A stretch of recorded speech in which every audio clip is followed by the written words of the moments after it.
You are watching CycleCruza's all-in-one motorcycle channel. Subscribe today. The most expensive maintenance service that you'll probably ever do in your motorcycle is probably going to be a valve clearance inspection and adjustment service. In this video, I'm going to show you what's involved with this service and the valve inspection intervals and service cost difference between the SuperBikes. And also, I'll give you tips on how to get the best deal in service. First off, I'm going to illustrate what a valve clearance inspection involves. I'll be using my 2012 CBR 1000 RR service manual for this illustration. In this video, I'm not going to give you step-by-step instructions, but rather a brief overview so you get a basic idea of what's involved with this service.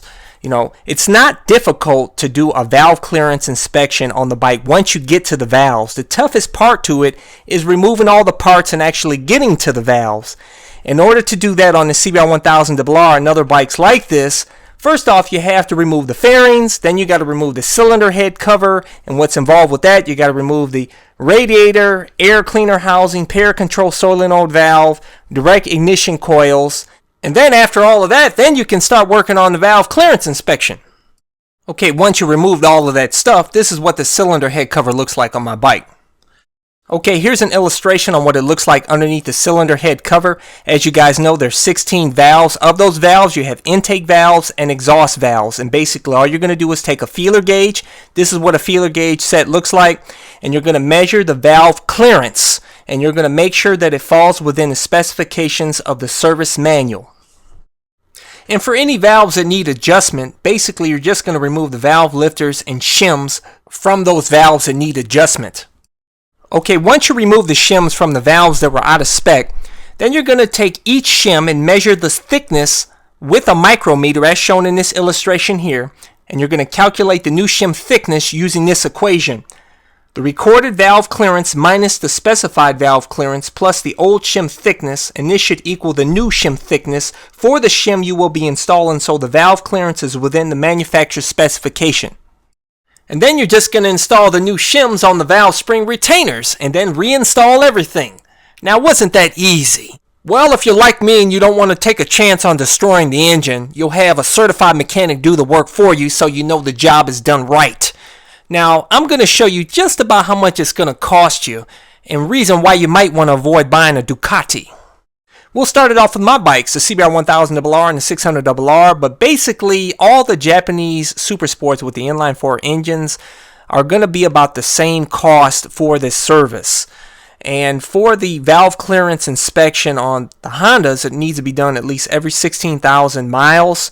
For a full 16,000 mile service, it's going to be $460 plus parts plus tax, and that's local prices here in Ohio. If you want to save a little bit of money, $100 savings, and just get the valve adjustment done, it's going to run you $360 plus parts plus tax.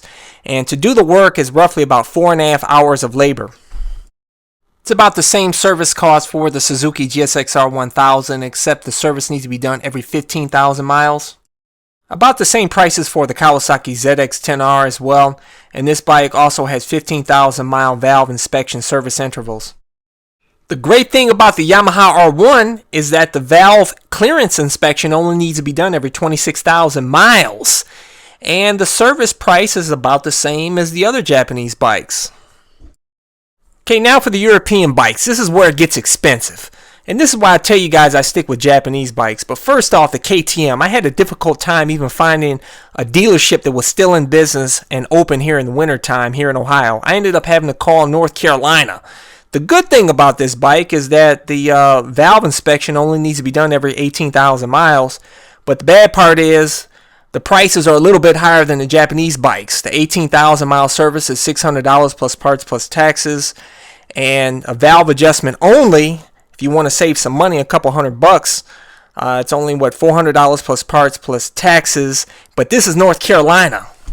Now for the Aprilia RSV4. Not only does this bike require a valve clearance inspection every 12,000 miles, which is 4,000 miles less than the Hondas, mind you, but the 12,000 mile service costs $800 plus taxes, which is $200 more than the KTM and nearly close to $400 more than the Japanese bikes.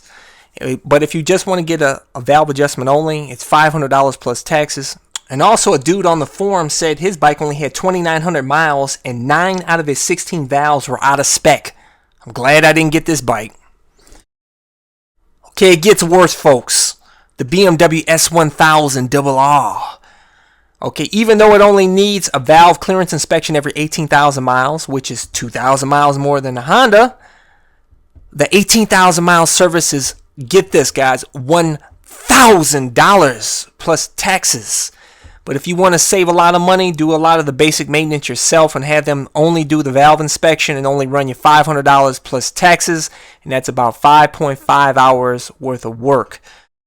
If you think the BMW is expensive to maintain, BMW doesn't have nothing on the Ducati Panigale 1199.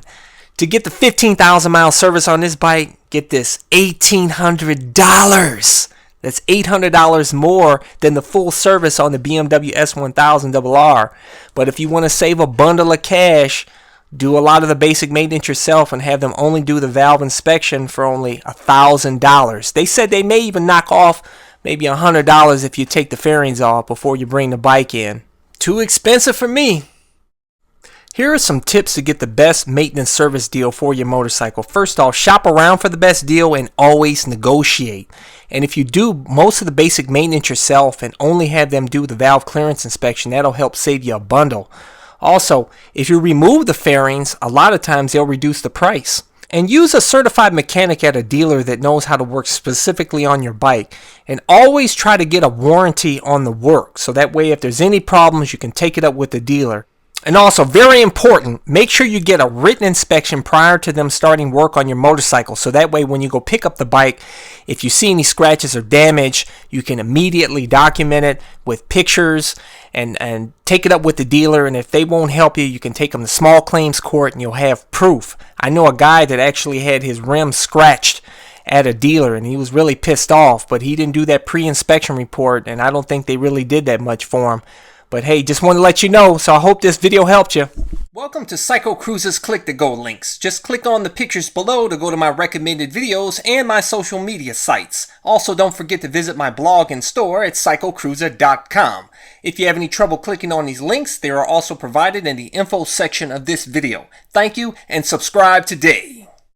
Guys, check out my new channel where I talk about anything and everything, not just motorcycle related.